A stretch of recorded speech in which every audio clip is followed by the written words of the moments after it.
Hello everyone. This is the anthology. It's called All in the Seasoning, edited by Catherine V. Forrest.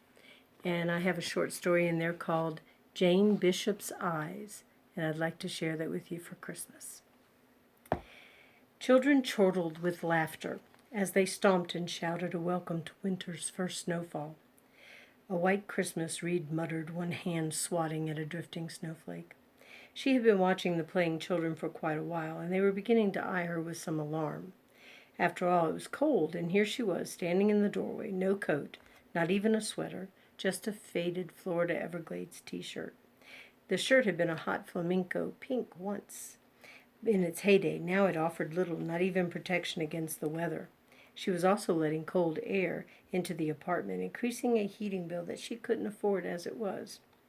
Nevertheless, she lit another cigarette, letting it droop from her lips so she could shove her numb hands into the front pockets of her jeans. A passersby would think her hunched due to the cold, but in all truth it was despair that curved her form. She pulled on the cigarette, enjoying satisfaction as a snowflake sizzled in the glowing ember. Pale blue smoke escaped her lips and ventured into the still winter air. She watched it disperse, and her heart ached from its angelic, tentative beauty. It was pure folly taking her eyes off Karen's kids, however. For one of them let fly a big garbage ball, and it slapped into the door frame, showering her with tidbits of ice and gravel. Although she hadn't witnessed the attack, she knew it had been implemented by Sonny, because he was the first to take cover, giggling his victory. She glowered meanly, as was expected, and turned to move inside. A chorus of "Aw, come on, Reed, it was only a joke," followed her, so, delighting them, she flashed her middle finger and closed the door on their raucous laughter. Crossing before the large foyer mirror, Reed had to pause and look twice at her reflection. Seeing herself fast like that, with little detail, was like seeing her twin sister Corey, and it always gave her a shock. Not so much because Corey was dead from a biking accident several years ago, but rather because what right did Reed have to live on when beautiful, sweet-natured Corey was dead? Her lips twitched as she stared at her reflection, and she recognized the craving. Vodka. Her old friend vodka always eased the ache. Even cutting her hair short, military short, hadn't lessened the resemblance to Corey. Corey's eyes watched her. Corey's lips twitched.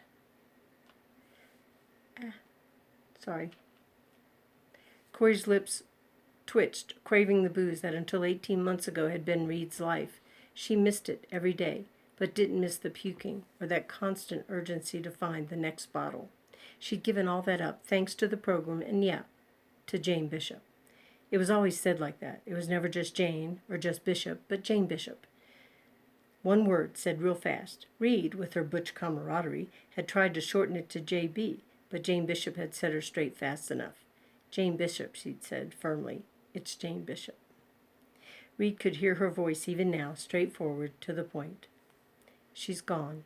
The thought hit Reed hard, much harder and more direct than Sonny's garbage ball. She felt her throat begin to swell with the knowledge and quickly pulled in anger to replace it. Bitch, Reed spat out, scolding an empty house. Passing into the living room, she stared angrily at the huge Christmas tree Jane Bishop had insisted on having. It had cost Reed an entire day's pay, but it had been okay then. The tree or my undying love, Reed had teased.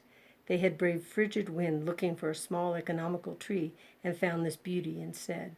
And Jane Bishop had smiled at Reed, pink-faced, fearing from around the tree's girth, eyes twinkling from a mysterious inner merriment that Reed could never hope to comprehend. I'll take both, she'd replied, her hand seeking Reed's hand, her voice low and sexy. I'm greedy. The memory caused another flare of pain and anger. Greedy is right, Reed told the tree. She just had to go shake that old money bag, didn't she? The tree didn't answer, although its sparse covering of white lights whispered quietly, like Jane Bishop's eyes. Reed turned her favorite chair so it faced away from the tree. She sat in it carefully, as if moving too suddenly might shatter the framework of bitterness and fury that she was building. It wasn't fair. Just because someone is lesbian is no reason for hate. Yet Jane Bishop's mother hated Reed, had even barred her from the East Side garden apartment where she lived. And this was just okay by Reed, because it was a pigsty anyway. Reed and Jane Bishop didn't have much, but what they did have was clean as soap. Reed saw to that personally.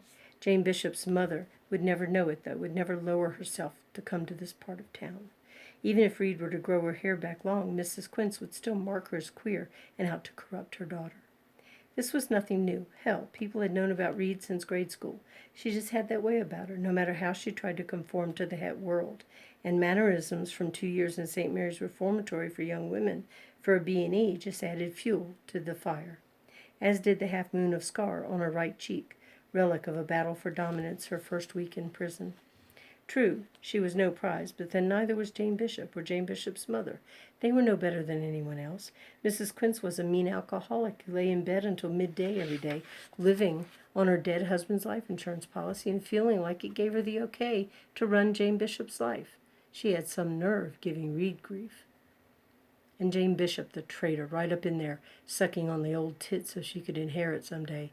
Didn't she realize that Reed wanted to take care of her forever? Reed pressed her lips together and made a steeple of fingers that wanted to clench in frustration. She pushed the tip of the steepled fingers into her chin, the pain helping focus thoughts that wanted to collapse into a chaos of ache. The fight had been pretty bad, the worst of their 2-year relationship. Reed shouldn't have been so hard about Jane Bishop's mom. It was Christmas, after all. Jane Bishop had every right to visit her mother. That's what people did on holidays. Just because Reed had no family left didn't mean Jane Bishop had to deny hers. But Jane Bishop was Reed's family, her only family, and she wanted desperately to be Jane Bishop's family in return. Couldn't Jane Bishop see that? Reed didn't have the words to make her realize it either, not when she was angry like that, when all she could say was hurtful things that she didn't even mean. Like how Jane Bishop was a money grubber out for Dad's little piece of life insurance. Reality painted a very different picture, and Reed wasn't the one blind to it. She knew Jane Bishop wasn't that way. No one knew Jane Bishop as well as she did. She thought of other times, quiet times lulled by the glow of love-making. Reed could talk then. They could talk then. And they shared all the secrets of their personal worlds. They told each other about the fears that stymied them, the uncertainty that plagued them, and the dreams that comforted them. She remembered how they held one another like two embryos, trapped together in a womb of separation from the outside world, buffered from the harshness of their daily lives. They needed one another, the codependence of their alcoholism just a small portion of the whole. Apart they became inanimate limbs torn from a host body. Together they could cohere and move forward. A sigh struggled through Reed's chest, and eyelids fatigued from forcing back tears drooped across her vision. How could Jane Bishop leave like that, after all they'd meant to one another? Leaving Reed on Christmas Eve was an unforgivable blow. People were drinking, partying. Didn't Jane Bishop realize how easy it would be for either of them to have that one little drink that would dump them right off the wagon into frigid December snow? Reed licked her lips and laid her smoldering cigarette in the ashtray. She could go out drinking if she wanted to. It wasn't as if anybody cared anymore. Jane Bishop was probably snorting back the big one with her mom, just like old times. Although she tried to envision her lover drinking with Mom Quince, the image just wouldn't gel. Instead, she saw Jane Bishop making her way carefully around the sunny kitchen of their apartment, watering the dozen or so plants that she just had to have. She'd buy them little just because they smelled good, and then they'd take off and grow for her and become huge feathery hugs for her to enjoy every morning. Mornings would be the worst, Reed thought ruefully as she drifted into sleep, dreaming about a life without Jane Bishop. Coming awake, she placidly watched the reflection of the tree lights in a naked corner of living room window. The light sparkled, just like Jane Bishop's green eyes. Hours later, Reed woke to a cold house. She hated to fall asleep with no blanket, to awaken chilled to the bone. She had a shaking urge for a hot bourbon toddy with lemon and a pile of wet sugar in the bottom of the glass, and sighed. Would the urge for booze ever leave? It's just a habit, she said aloud as she gained her feet and made her way to the kitchen. She leaned over the cracked enamel sink and drank a big glass of the tepid city water. It was just fine. The silence of the house crept over her. It felt like the empty socket left after a wisdom tooth has been pulled, hollow and aching. Walking back toward the living room, she saw something sparkling on the wooden floorboards. Crouching down, she tried to pick it up, but the ice crystal imploded as soon as her finger touched it. Lifting the wet fingertip, Reed frowned in puzzlement, then noticed that there was a trail of wetness and ice. Following it, she allowed excitement to nibble at her heart. She saw the draping of blue as soon as she rounded the doorframe. Jane Bishop sat on the floor against the boughs of the tree, her blue poncho trailing along the floor like a distorted Christmas tree skirt.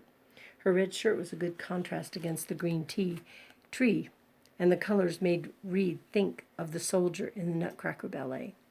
Reed wanted to say so much but found the words locked in her throat. Then she saw the bottle propped between Jane Bishop's legs and was too afraid to talk. "Reed?" Jane Bishop said softly. "Yeah, babe," Reed answered quickly, knowing how her partner hated being ignored when someone else was in the room. "It's me. What you got there?" Reed knew exactly what it was. Scotch. J&B by the distinctive label. She could almost taste it. It was so familiar. Jane Bishop sighed. She sounded so tired and discouraged that Reed's eyes filled up with tears. "Just booze," she replied, preoccupied by thought, her voice distant. "From Mama's." "Are you drinking it?" Jane Bishop turned, and her wobbling gaze almost fixed on Reed. "No, I was going to, and I opened it. I smelled it, and you know what?"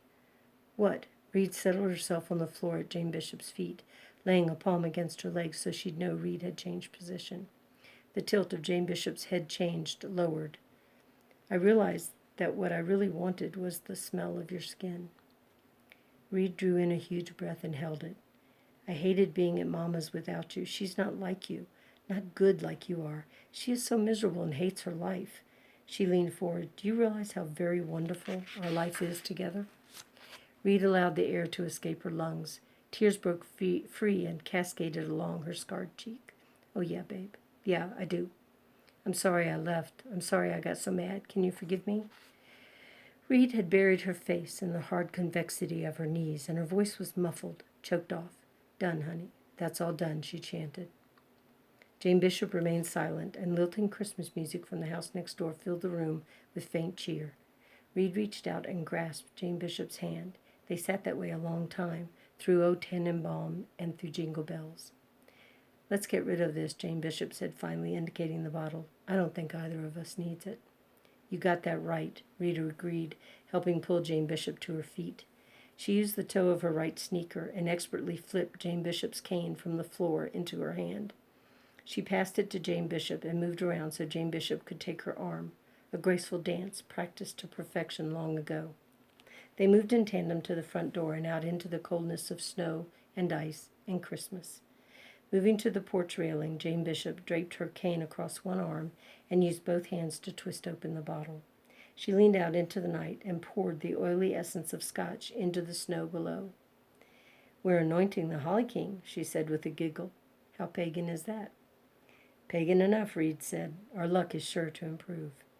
Jane Bishop turned her face toward Reed, and Reed swore for the 1,000th time that Jane Bishop could see her. "I don't think it could get much better, Reed. We're so lucky to have found one another at the AA meeting." "I love you, sweetheart," Reed said gently, her heated words supplying all the visual stimulus her lover might miss. She moved close so she could hold Jane Bishop's face in both palms. Jane Bishop's dark eyes began to twinkle, and that old familiar mystery returned. "I told you I was greedy. See, I got the tree and your undying love. Such a good Christmas." I hope you enjoyed that story. It was published in 2006, I believe, but it's still out there. You can get it on Amazon. All in the Seasoning, edited by Catherine Forrest. And I hope it reminds you of what Christmas is really all about. And even though we go through tough times, and it certainly has been a tough year, there's always hope for the future. And let's hope 2021 is our most wonderful year ever. Happy Yuletide. Bye-bye.